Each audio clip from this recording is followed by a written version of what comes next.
Good evening, or good afternoon, or good morning, depending on where you are around this world. I'm Elizabeth George, Chief Membership Officer at the American Guild of Organists, and I am so delighted that you could join us, I'll say tonight because it's 7 o'clock where I am in the evening, for the launch of a very exciting publication that the AGO has helped support, called the Board Team Handbook. And this is not to be confused with the AGO handbook. This really is a handbook, as you will hear from our wonderful subject knowledge experts tonight, that really helps you work as a team. And I will just show you this. I don't know if you can see it, this poor razzled bound book that I've had since, I want to say, maybe 2002. And I've taken it with me to every association that's had chapters with me. And unfortunately, it was out of print, but I'm so pleased that Nonprofit Solutions was able to give us a PDF, and we've had it redesigned. And we did send this out ahead of time, but we will, of course, record. This is being recorded, and tomorrow I will send out the link to the recording, and I will make sure that you know where to find the Board Team Handbook. So before we get started, we do want to hear from you. So after each person speaks, keep posting questions. And Molly Davey is with us as well, our manager of member engagement and chapter support. And she's going to be unmuting you. So if you wish to speak, or you can post your question, whatever you wish to do, she can unmute you. So let me tell you a little bit about our wonderful, wonderful presenters. Sue Mitchell-Wallace, FAGO, currently serves as Organist Director of Music at St. David's Episcopal Church in Atlanta. She served as Dean in many Southeast chapters, as Counselor for Education, adjudicator for the AGO Professional Certification Exams, and currently serves as the Southeast Regional Counselor. She has served on the boards of the Hymn Society, Presbyterian Association of Musicians, and currently serves on the board of the Atlanta Baroque Orchestra. Joyce Gerstenlauer has a master's degree in music with a minor in organ. Currently, she is serving as the AGO district convener for 9 of the Mid-Atlantic chapters. She's played organ for 50 years. Joyce, I don't believe that, because you don't look like you played organ for 50 years. And served in a Texas AGO chapter for a few years. And in the past 30 years, she's been involved in the Harrisburg, Pennsylvania chapter as a board member, and twice as an interim dean. Joyce currently serves as organist and choir director at St. Paul's Lutheran Church in Dillsburg, Pennsylvania. And last, but certainly not least, Wayne L. Wold, DMA AAGO, serves as Regional Councillor for the Mid-Atlantic region, and for several years was a writer and a compiler for the column Musicians on the Side for the American Organist magazine. He is a composer of over 400 published works and the author of 3 books and numerous articles. He holds degrees from Shenandoah University, Wittenberg University, Concordia College, and serves First Lutheran Church in Ellicott City, Maryland, as Director of Music Ministry. He retired from full-time teaching at Hood College in Frederick, Maryland in 2020, and was named Professor Emeritus. He continues to teach part-time at Hood and at Shenandoah University. So I think we should get started. Joyce, I'm going to ask you to talk a little bit about what you felt were the key points of this book. And tonight is just a little bit, these are appetizers, just to whet your appetite. So we're just going to go over some key points of what we feel will be a wonderful resource for you. So Joyce, the floor is yours. Hello, everybody. Thank you for joining us. The new handbook starts out with "Welcome to the Board." And we came up with the title, "How to Be on a Board Without Being Bored." So the first thing the chapter talks about is welcome you as a new job as a member of a nonprofit board, which is our American Guild of Organists, of course. And being chosen for the board is an honor. While sometimes in a small group, you might feel like, well, I'm the only one that can do it. But However you became a member of the board, it is an honor. And the position includes responsibility. The decisions you take part in will affect the lives of many people, and it will go far into the future. Another discussion in this chapter 1 is you have major challenges to face as a board member. The first is to do the task of governing the organization. You'll plan, you'll monitor finances, services, evaluate progress, and you will do whatever it takes to keep the organization viable and moving. Sometimes you might have to bring cookies for the reception. The second major task is equally as important. You'll be part of the board team. So you'll have responsibility, and with that responsibility, everyone on the team will work together. One of the sections talks about where do you go for answers to your question. I'm new to the board and I don't know some of these things. I haven't read the 42 pages of all the different documents that we can find. I haven't seen all the webinars, but a couple of suggestions are asking someone that's already on the board and the board president. Don't be afraid to ask for clarification on anything that's being discussed. And finally, you learn that the job does deserve your best effort. Now, as you begin your board career, there's a few things you don't want to do. I will not change my mind. Please don't refuse to compromise after everybody's discussed it. Sometimes we have to compromise.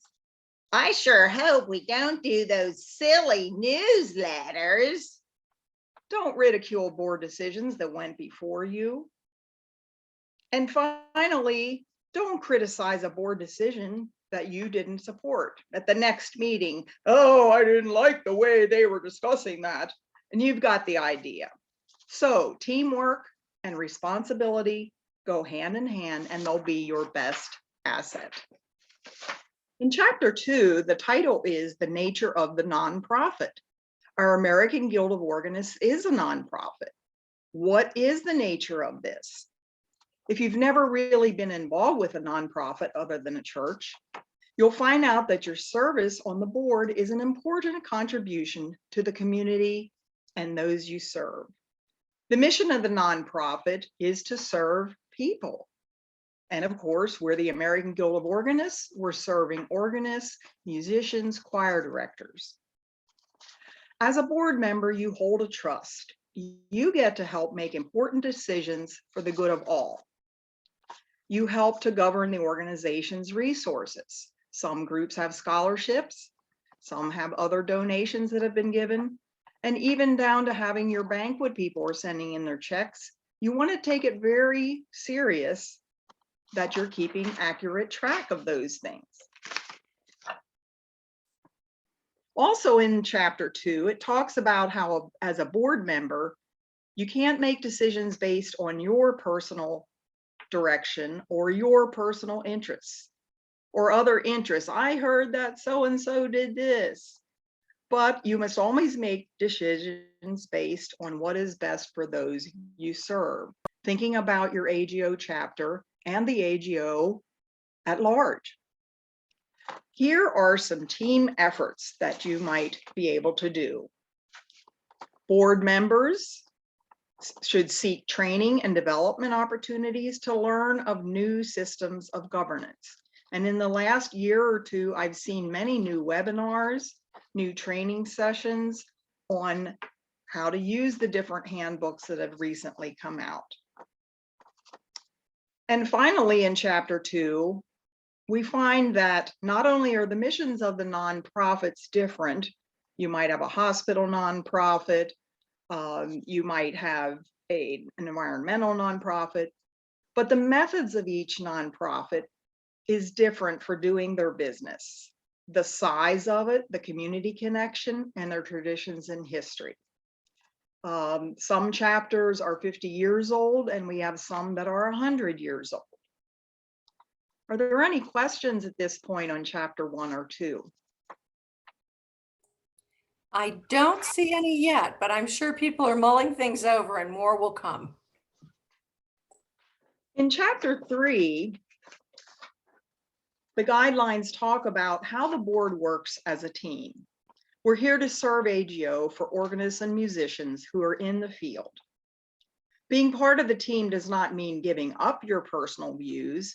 It doesn't mean you can't bring new ideas to the group, but you want to attempt to find a way to mesh your goals with the goals of the other board members. It also means forming new team goals to which all board members subscribe. Only the team has the power and authority to act. Individual board members can exercise authority by making decisions together. And your loyalty to the organization and the board is of utmost importance. It's the main principle of keeping the information to the board.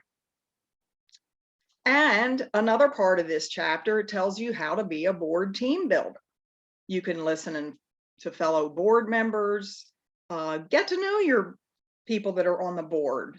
Maybe you aren't their closest friend that you're going out every other night with them, but you want to know, do they have children? Are they married? Where did they live before they moved here? Respect what other board members have to say. Remember, their opinions carry the weight of experience just as yours do. And finally, you should leave your disagreements at the board table. When the meeting's over and everybody's voted, it's time to rebuild the team spirit. Another item in this chapter is there's no room for the strong silent type. I've never been the strong silent type, but working in different music programs. But if you are a person who likes to sit back and listen, be sure that you have the responsibility to share and give your opinion. It is important, even if it's saying, yes, I agree with these 3 or 4 things. In Chapter 4, it starts to go into more detail about the role of the board member. And I found in this book that even if you've been on the board for several years, or this is your second time around, there's a number of things that are important to go over. Again, we talk about everybody's responsible to support the decisions that are made. The board sets policy. It's a direction or course of action that the whole group will take. It's also the course of action that the organization will take for the mission. Communication is the best prevention of confusion and conflict. Board members must feel free to discuss any issue. And again, while we're discussing, we're not criticizing each other. You're saying your opinion, someone else, and then you come to the decisions. Again, you're responsible to work as a team. In Chapter 4, it talks about the future of AGO. How does the team plan for programs?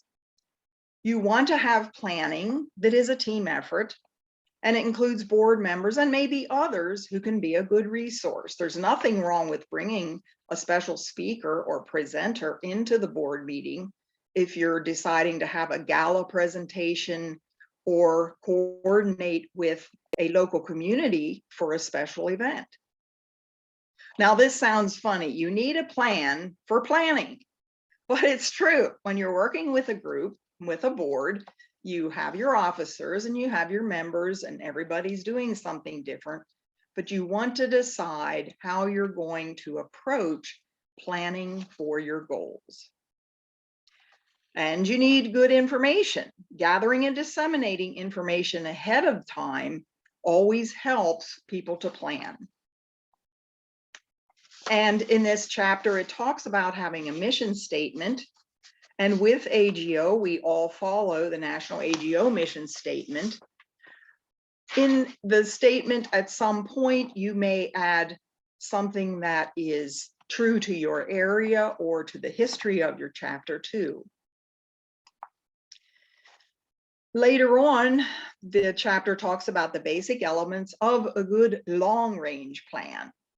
doability, flexibility, measurability, accountability, and vision. The board has stretched their imagination and considered every option for making the mission work. Is it doable? Can we measure it? Can we find accountability? And then if we want to get our strategic plan rolling, they have 10 steps for you to follow, and I'm not going to go over them all, but very important is a timeline. If you want to do an event in a year or a year and a half and have a special program, you have to figure out what needs to be done now, 4 months from now, 6 months now, and the final product. Along with that, you have to have proper financing. We don't want to plan an event and not be able to pay the people that are involved or pay for the cookies, or at least know 20 people are going to donate a dozen or whatever it might be. And then along each milestone, you want to be celebrating. Okay, we had a great presentation. It was wonderful. And finally, in the chapter, it talks about monitoring and evaluating. This is a responsibility of the board to monitor the strategic plan. Maybe some things didn't go well, and you monitor, you measure, and you say, okay, well, we tried it this year, but we're not going to do that again. And other things that went exceptionally well, keep it in, plan it for next year. Another area of concern is that board members are advocates for the organization. You are the one that is at a meeting of your Christian Ed committee at your church, and they're talking about organizing something with music, and you can bring up, well, I know there's this great program that AGO has, or there's a webinar. Maybe the worship and music committee should watch one of our webinars on planning music. You are the advocate of saying AGO has these planned supports. Finally, in chapter 4, are you wearing the right hat? Well, I guess I should have brought my hats tonight. I love hats.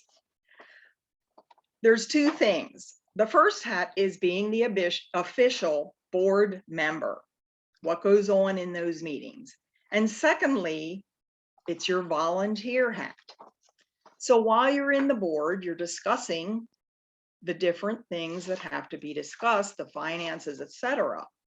But when you go to an event, okay, we're having a recital with our members, and you're sitting there, you are a volunteer, you're a member like everyone else.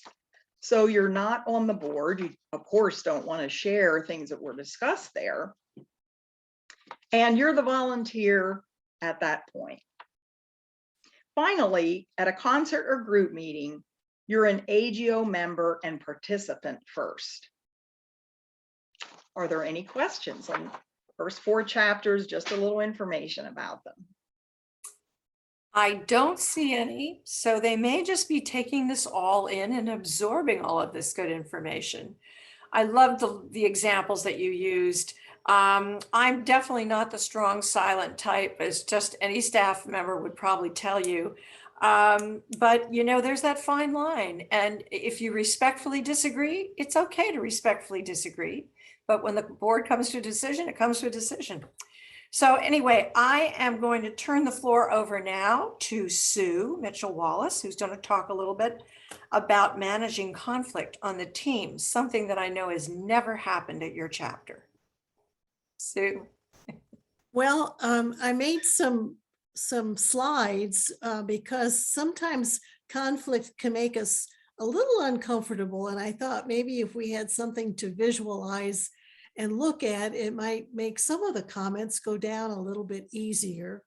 I'm going to paraphrase Maya Angelou and say, people may not remember exactly what you said, but they'll always remember how you made them feel. So choosing words carefully is very important. And another favorite image that I like to carry with me sometimes going into chapter situations or meetings even that don't have to do with AGO. I happen to love pearls, and we wouldn't have pearls if an oyster weren't aggravated by a grain of sand.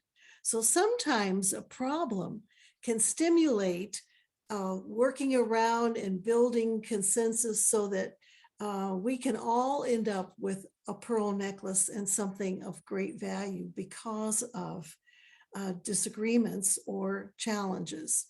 So I don't know if you can see this slide or not, but we do have this white space in here, and that's what I'm going to be talking about tonight, this white space. So do you want to go for a lose-lose, or do you want to go for a win-win?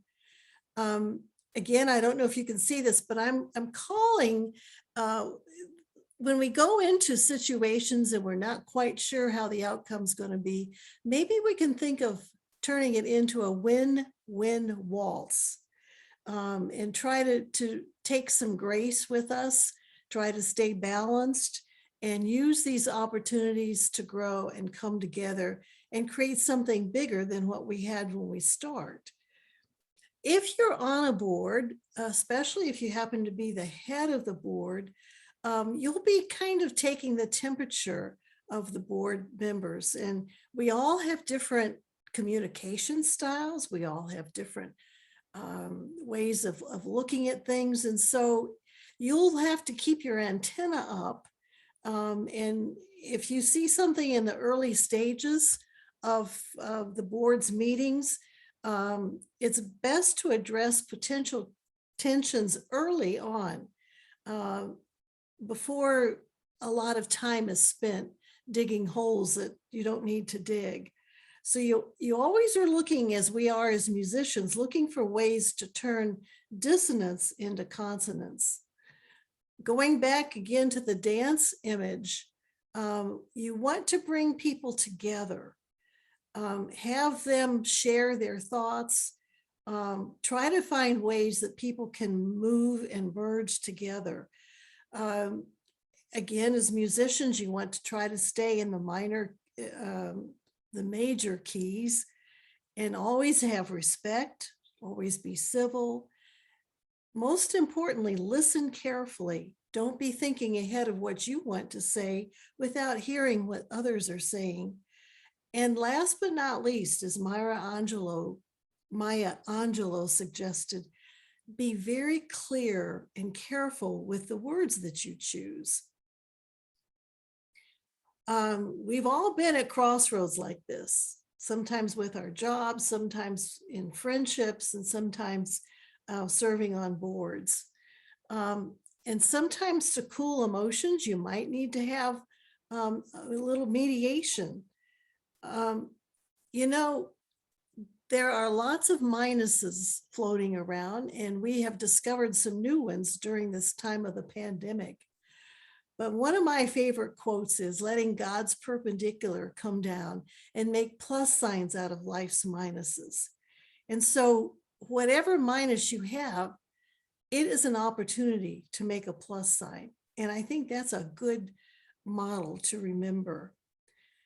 One of the other things that I have found in working on boards and in being a third ear and listening to various chapters is how important it is to remember to keep the issue as the issue, and don't talk about people who may have different opinions, because once you start talking about people and your feelings, you get into some territory that you probably should not have gone into. And some things are said that can be very hurtful. And make sure, again, that your syntax is very clear. For instance, you might suspect that a person is being intrusive when really the responsibilities in the job description was not clear for her, and she was trying to understand what the problem needed to be, or what the solving of that problem needed to be. We have sometimes confusion for new board members. Maybe there's not a clear division of what committee is supposed to do what for a special event. Maybe a person isn't forthcoming as you hoped that they would be with the responsibility that you gave them. Maybe you can offer ideas to help speed things up. We've all been on seesaws in our lives with boards, and I kind of liked this image because it's really important to have a well-balanced committee. You're going to have some people who have stronger financial backgrounds. You're going to have some people who have better marketing backgrounds. You're going to have some people who have the Robert's Rules of Order completely memorized. And you're going to have some people that just fly off and say the first thing that comes into their mind without preparing people or themselves. So it's really good to have a well-balanced board and a well-balanced protocol for the way that you handle meetings. One of the most helpful things that I have found from serving on boards is to have an agenda packet with reports sent out at least a week before the meeting. Because being on a board is not a full-time job. We all have other jobs and other responsibilities. And yet, when you show up at the board meeting, you need to be well informed so that you can be a good contributor. So sending out these agendas and allowing people to have time to ask questions and do some of their own preparation is very helpful. This is one of my favorite slides because when people are donating their time and their time is valuable and precious, do your meetings start on time? Do they end on time? Do you have a consent agenda so that a lot of the busy work that has to be done by the board can be done with a good economy of time? And do your meetings go more than 2 hours? We can't avoid conflict because everybody has opinions and ideas and experiences, but conflict that is careful, respectful, civil is very helpful. And look at this wonderful game of chess. Working with people is a great opportunity to learn and expand. But when conflict moves into the area of careless language, high emotions, or disrespect, this is a sad situation that can often alienate people. And life is too short to alienate people, especially when we're trying to share the gift of music in the community and inspire young organists and support churches during these difficult times. Anything that can be done to circumvent careless language or disrespect is really, really important. And I think if you have a strongly held opinion, you are welcome to that. And if compromise does not completely capture what your opinion is, that doesn't mean that you're defeated. Compromise is a very important element in working together on a board or in any other situation. You know, we have to have some freedom along with the idea that we are a team. We have to have some freedom. And we don't want to be shackled by hurt feelings or differences of opinion as you move through to other business on the board. Let it go. Rise above it. I think this picture of this building is a good symbol that you have to be built on a solid foundation, but you have many different aspects, many different views, and you still have to respect that solid foundation. And I think a very important thing is something that Joyce mentioned earlier. Board business sometimes covers areas that should not be public business. And so it's not good even to, if you have a difference of opinion, to go to members who are not on the board and convey your disfavor with certain things. The goodwill of your organization, of your chapter, of your community is so valuable and so precious, and you don't want anything to erode that. We know how hockey players can go after one another. And so I thought this was a good image to remind people what the core values are, and to come together for camaraderie and for respect, and to not dwell on past events, but take each meeting as a new opportunity. Because if you dwell on past disagreements or past things that didn't go as well as you wanted to, it can really neutralize a board and almost render it ineffective. And as a leader for your organization, what are your styles for handling conflict? You need to have a policy as a person, as a leader, and as a board member from the very beginning. Because if you start a pattern that is not working for the best results for everybody concerned, it either becomes, it can become a dissolution rather than a solution. And so setting your standards early on, it's like that morning sunrise with a cup of coffee, get things off to a good footing.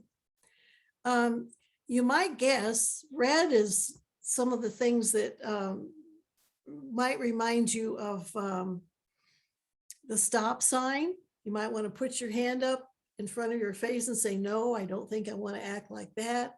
And then look at the green and see ways that you can have your opinion shared and valued, but not be controlling. And all of these came from this wonderful new board handbook. So I show them to you because when you get your own copy, if you haven't already had time to look at it, you'll see how specific and how helpful it is. And here's another page with a lot of solutions to possible problems, not that you'll have them. Along with handling conflict, you want to avoid conflict. And one of the ways is, if you are going to serve as a member of a board, make sure that you are attending the meetings on a regular basis so that you don't have to guess what happened earlier. It's very important, the third item here, to have a protocol for how you handle meetings so that it's orderly and clear, and there aren't conversations going on that so people cannot hear and listen and decide and think carefully. Because it's really important when you make your decisions, when you're dealing with other people's money and community interest and community programs, it's really important to make wise and good decisions. And it's really important to do your homework.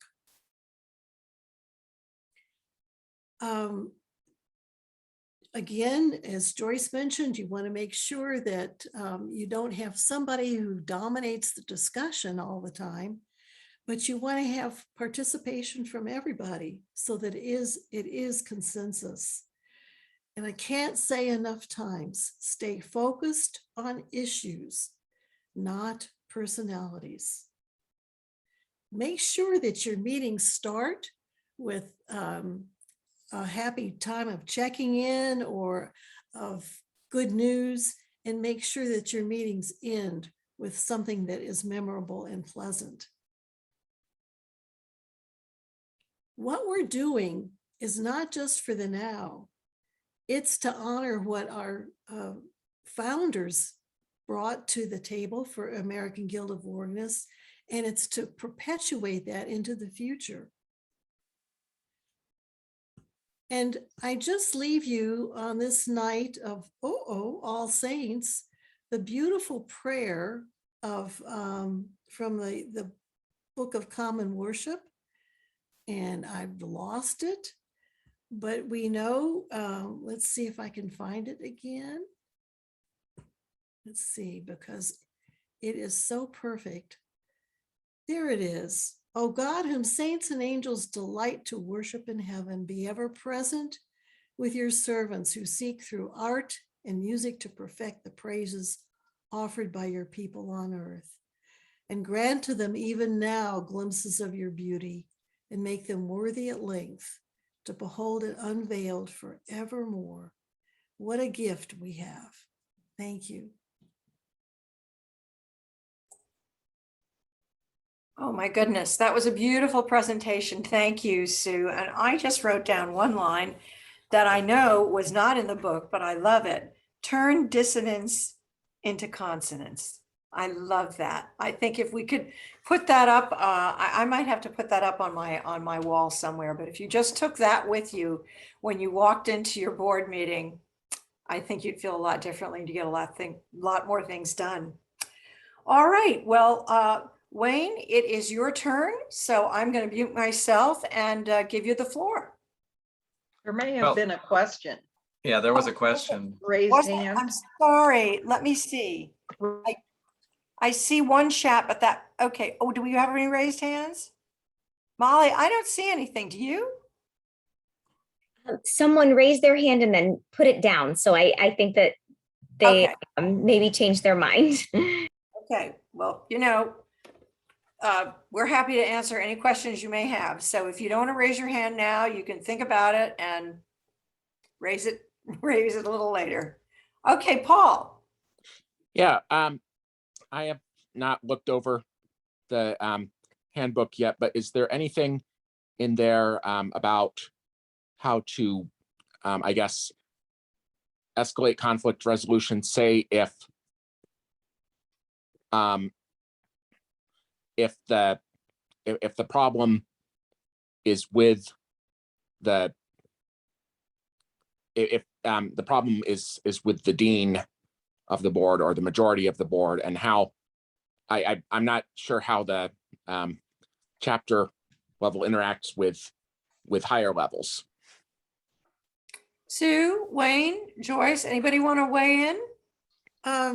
It depends on what that problem is, but you know, one of the responsibilities for the district conveners and for the regional counselors is to be an ear, to be a source of information, and perhaps even to act as an outside person, as a mediator. We do that more than you would realize.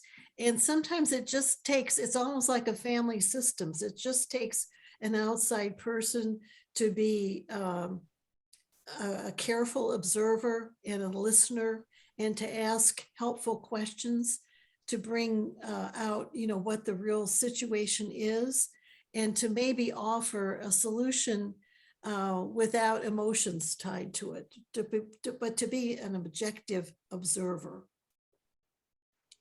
Thank you. Anybody else? I have 4 comments down here. Let's see what we have. I think we're good. I think we're good for now. Okay, well, and we'll still have time at the end of the presentation for more. So Wayne, please. Okay, well, I learned so much already. I don't know if it was a good idea for me to follow these 2 really great presentations. I should have just ripped up my notes here right now, but I'll try.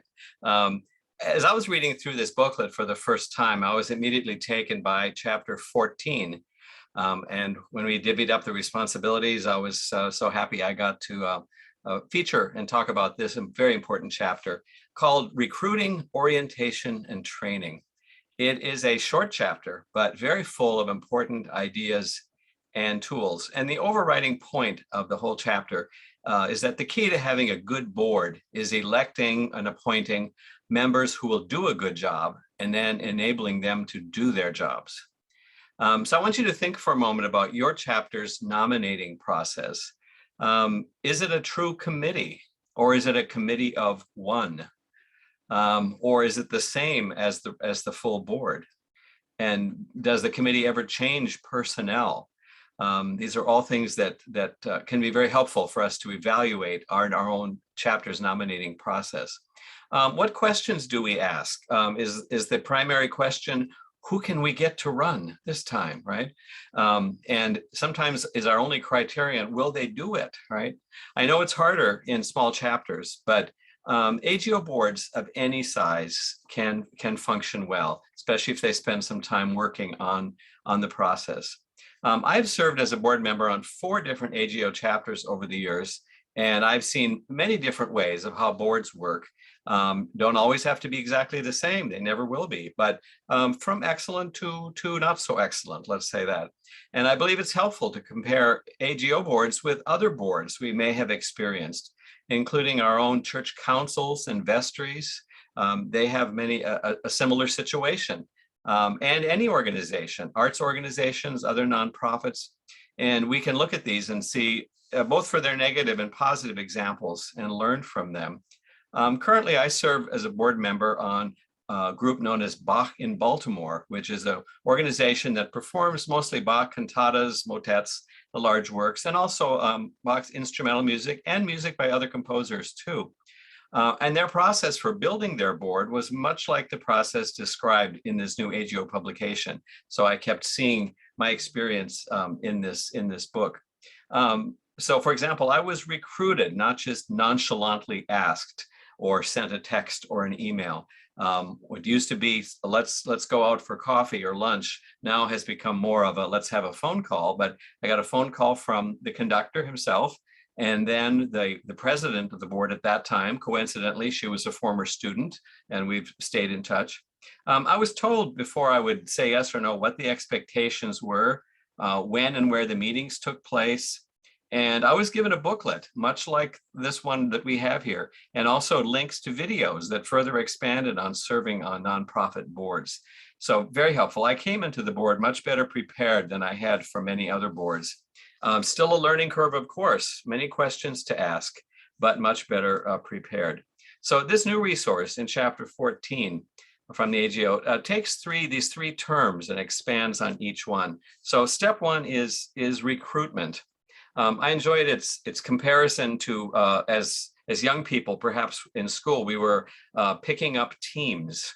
And so in the sports teams, you'd always pick up the ones that would give your team the best foot out. I was picked last for those sports teams. How about that, right? However, when it came to spelling bees and spelling teams, I was picked first. So I think it's sort of evened out.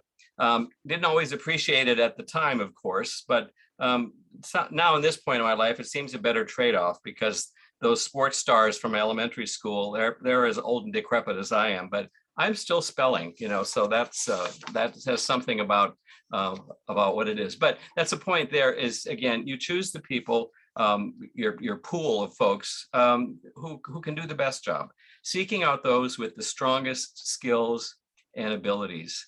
And here, quote from the book, "A healthy board seeks to perpetuate itself, to find replacements for themselves." And as Sue mentioned, we are honored to be in this line of there's no original AGO founders still living, right? And we all hope there will be a future for the AGO, especially with our young organists. And on the boards, we're looking to find people who will replace us on special niches that we have. So we seek out those folks whose skills are most needed at that time. But again, not just skills, also have the personality, the strengths, and the commitment. So a nominating recruitment committee, as this volume points out, does not work just a few hours before each election cycle, but in many ways, it's best if it works year-round. Keeping files, taking notes when they meet someone who made an impression on them, or someone who did particularly well at a smaller task for the chapter. Perhaps they ran a really good program or hosted a wonderful program or ran a pedals, pipes, and pizza that they had not done before. And you notice these leadership abilities or their way with working with people, their creativity, taking notes for future board members. Step 2 then moves on to orienting these folks once they have been officially appointed or elected. As we know, there will always be learning as you go in anything. We don't come into it knowing everything. If we did, we're not going to be a very good board member. It means we're going to be stuck in our ways. And we always have to be ready to respond to unpredicted happenings. And if there was ever any question about that, just think of how our AGO boards and chapters functioned when the pandemic hit, right? Everything was thrown up in the air. Still some chapters that think they can't do anything because of the pandemic. And there are others that are just models for being creative and doing new things to fulfill their promises and their roles. As much as possible, the new board members should be brought into the loop as soon as possible. They don't want to feel lost for their first several meetings. And as the board, the regular board should not want that to happen. They especially don't want someone with full voting privileges to be, let's say, out of the loop. That could be very disastrous. And it's helpful here if there are complete records and minutes from previous meetings, and even notebooks that can be handed off to new members saying, here, learn this, or here's some things that your predecessors have done in the past. So part of orienting new members is learning then the inside language. So they have work to do as a new board member, but also the board needs to keep that in mind. They should try to avoid terms, acronyms, jargon, references known only to the old members. There's nothing worse than setting up walls when people keep talking about things and then don't explain what they're talking about. So I've got a line here. What if you heard this at your first meeting when you showed up as a new member? Here's someone saying, we should look into hosting another LYPOB in its usual month at the auditorium that used to be called Melody Acres, but I forget what it got renamed after Wendy sold it. Let's talk next about our annual fundraiser. Let's do the same thing as last year and have it at Judy's church. Walter, will you contact Judy? Oh, here comes late Larry. Larry, meet the new member. No time for introductions. We can chat later if there's time for our usual nightcap at the old favorite watering hole. So unless you knew who Judy and Walter and what the favorite watering hole is and what is the word LYPOB stand for, you're going to be totally lost. So people like me, again, I'm not the strong silent type either. I would usually raise my hand and just say, please explain what's going on. But not all board members are willing to do that. We need to be concerned about them, get into their shoes, get into their heads a bit and say what could be helpful to bring them on. So I think you get the picture. To avoid cliquishness, stop assuming everyone knows what you're talking about, and instead going out of our way to make sure the newcomers are brought into the loop and the culture really of the board. Simple things such as just being friendly, inclusive, clear about duties and meeting times are big steps in the way of orienting new board members. So I will say before I leave this section, this assumes that your board is already clear about their duties and have regular meeting times. So when we can see how we treat new members might well mean we have to revamp some of our current board behavior and practices too. And that I think leads very well into this third topic in this chapter on training. Again, training new members will also mean retraining current members. Maybe in some old ways, we could think of it more as a refresher type of thing, but we all know how important refreshers are, or sometimes just going something in a new direction, even if for the board members who have been there for a long time. This booklet refers to that as ongoing board development. That's a rather helpful term to think of this training for board members is an ongoing process. I've seen this on many boards, including church councils and others. They sort of think they're just elected to voice their opinion. And to me, it always comes along with responsibility. You have the responsibility then for the people that you're representing to learn and to get the broader perspective so that you really are reflecting something important for the sake of the members. This resource then also suggests that every board meeting involves some sort of training, or at least a reminder of our duties and of each other's, so we are well-rounded in our knowledge of the board and its duties. when I came onto the board or different AGO boards that I've been on and others, I always make sure I'm not the one in charge of the spreadsheets, other than maybe a treasurer's report if I just had to say what's in the checking account, what we spent that month. That's definitely not my area of interest or expertise, and much of it remains a mystery. But I've had to learn more about that in order to make decisions on voting on a budget, for example, or single line items. So that's been a growing edge for me on many of the boards where I've been. So thank goodness we have others for whom that's just their second nature to do that. I would suggest then, if we're talking about this ongoing board development, using this very booklet and chapter by chapter to discuss, perhaps saying, okay, at our next board meeting, we're going to build into the schedule, the format for the night, discussion of chapter 10, for example. So please read it ahead of time, make some notes, come in with that. And I think it could be very, very helpful, that continuing reminder, refresher, learning new things about our own roles and the roles of others on the board. So I think that's a very good use of this book, not only to read through for people on the board on their own or for new people, but to use it as really a working document. So we know that the health and future of each chapter depends on the current board, which is an unbroken chain to all future boards. This booklet suggests renaming the nominating committee the Board Development Committee. So instead of having a nominating committee, it really is about developing that board. Again, making sure, oh, we just need 3 names to put on the ballot. Well, maybe you need to say, do we really need somebody who has experience with scheduling concerts or contacting artist management agencies, or someone who, again, someone leaving the board really had a flair for working with the numbers, and that's a niche we need to fill. So the Board Development Committee, making sure it's kept building, and that's why it's often can be seen as a year-round task. The job description then of this nominating committee or the Board Development Committee, it suggests, would be designing then a plan for recruiting top quality board members, ensuring then that all new board members get a good orientation and copies of all necessary materials to help them build a clear picture of the organization. And then lastly, facilitating ongoing training for all board members. It covers all of that in just a mere 3 pages in this booklet.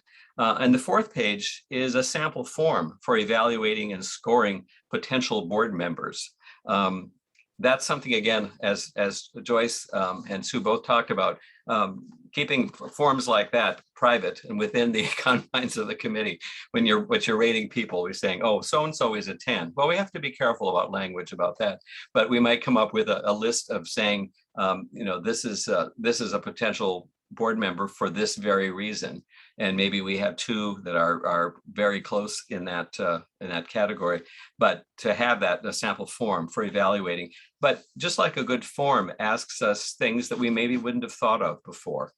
I found a lot of times nominating committees just go for, oh yeah, that person did it before, or oh yeah, they're a good musician and stuff. So, I like them, they're always happy, so let's put them on the board. Well, good attributes, but this form can help you dig a little bit deeper. So conclusion again of this very short chapter with so much in it. I have to think, is this all too out of reach for your chapter? We have very few chapters that are the size that you can sift through all the membership and come up with perhaps 3 very fine potential candidates for every single slot in there. But maybe some of us were still stuck with the who can we get to take this office mentality. But if our pools are rather small to draw from, we still can use all these things for board developing then. And many times in these small chapters where people have more than one responsibility, actually, sometimes those are the ones that work the most at developing these board members. So even if our chapters don't have the luxury of a long list of potential board members, we can use this booklet's ideas for invigorating our board and continuing to improve what we can be done. And again, to quote Sue, it's a win-win situation, because we know that active creative boards make for healthy, happy board members and healthy chapters. And in the end, happy, healthy chapter members for the ongoing of each individual and for the organization as a whole. So again, as you can tell, I'm very fond of this chapter and all that's in it. So I hope you will appreciate it, enjoy it, and in.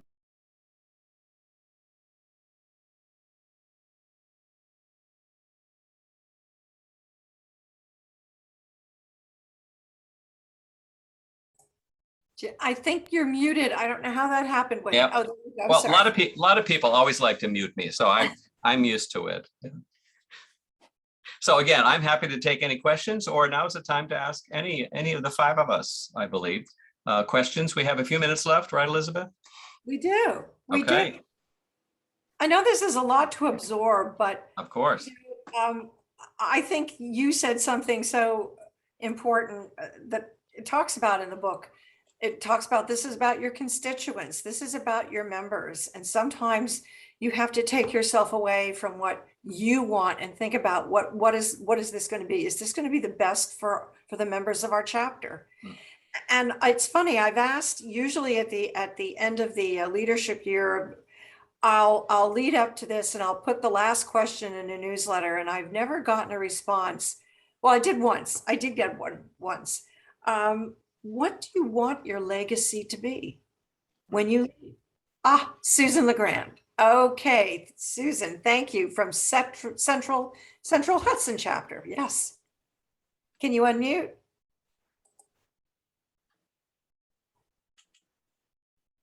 Okay, there you go. You have the microphone.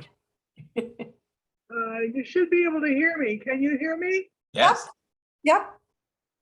Okay. My question has to do with what if the handbook covers what a board is supposed to do if a board member turns out to be totally unsuitable. We had this happen a few years ago, not currently, but a few years ago, where we elected people that we thought were going to be very valuable members, only to discover that they did not come to any meetings. And after several months of this, we finally said, you come to this meeting next time, or at least respond, or we're going to have to replace you. And that's what we did. We had to replace that person.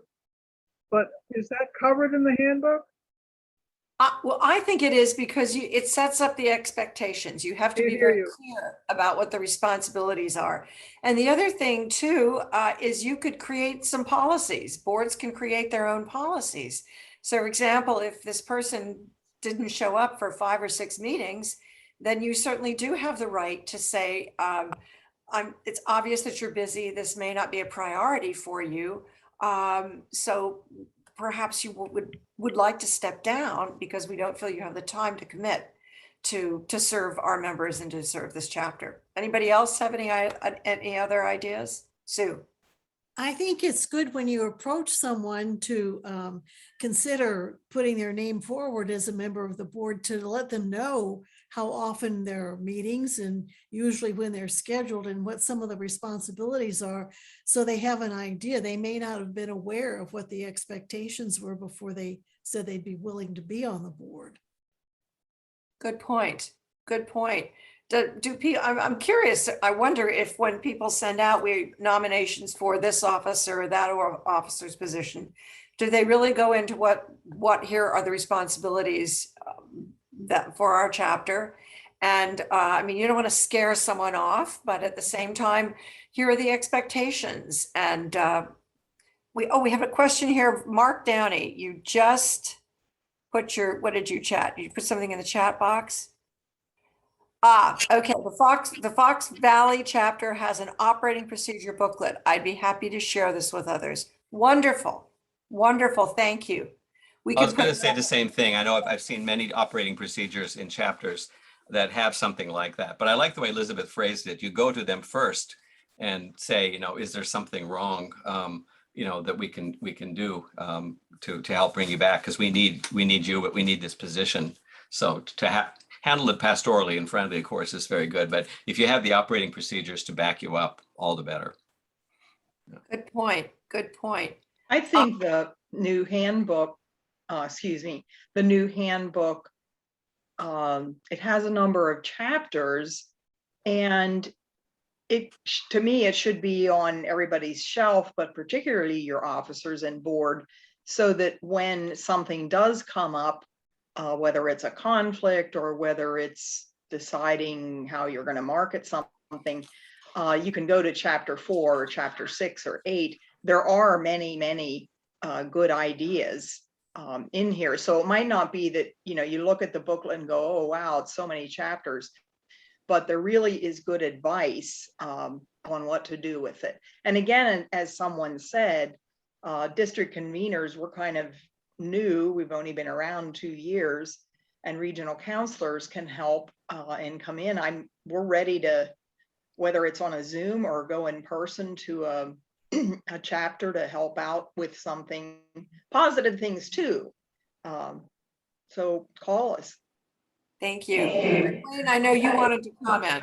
Well, I was going to say the mention of in our booklet, using this booklet, as a study guide, and to go through it. If you entered into the chapter about conflict before there were any conflicts, how much better that is than having to turn to it while there is one or after something has started. So in many ways, the board then would sort of be ahead of the game, let's say, in case conflict came up, or even the person that decides to sort of drop out and not fulfill their duties, they would know already, because you have gone over it in some of your board meetings, sort of what to expect. So that's, again, another good reason for studying it just as a document Good ahead point. of time. Good point. So I had said Ludo had signed up. Ludo is with our European chapter. And he said he's looking forward to reading the operating procedures. Please distribute a link. We will send it out. Ludo, kudos to you, because if I look at my time correctly, it must be 1 a.m. there. I'm totally impressed that you stayed up for this. So God bless you. And it's great to see your comments and have you with us. Any other questions as we come to the end of this presentation? We could go on. There's so many great conversations that we could have, and we want to continue. We want to do some separate webinars, because I think there's so many good chapters that that you could take just and cover one topic for a whole webinar. So that will be something that we will be thinking about. And I do want to thank again Wayne and Joyce and Sue for taking time tonight and Molly to really share what I think is going to help every chapter, every officer feel more comfortable about what they're doing, and be able to get out of that uncomfortable zone, so that you can respectfully disagree with someone, but be able to move on. And that's just one of the many points in the book. So thank you, Wayne. You did talk a little bit about the nominating committee. So that's a great segue into our next webinar, which is going to be next Monday, November 8th at 5 p.m., which is titled Start Your Chapter Nominations Process Now. So it does make sense from what everything Wayne talked about in that chapter, that, this has got to be an ongoing process throughout the year. And this is going to be presented by the Committee on Membership Development and Chapter Support. And Eric Burke from our own office is going to be on it. So we hope you'll be able to join us. So thank you again, Sue Mitchell-Wallace. Thank you, Joyce Gerstenlauer. Thank you, Wayne Wold. Thank you, everyone, for staying up and attending this webinar. And we will send out all of the links tomorrow along with the recording. So everybody stay safe and be well, and we'll see you soon. Take care.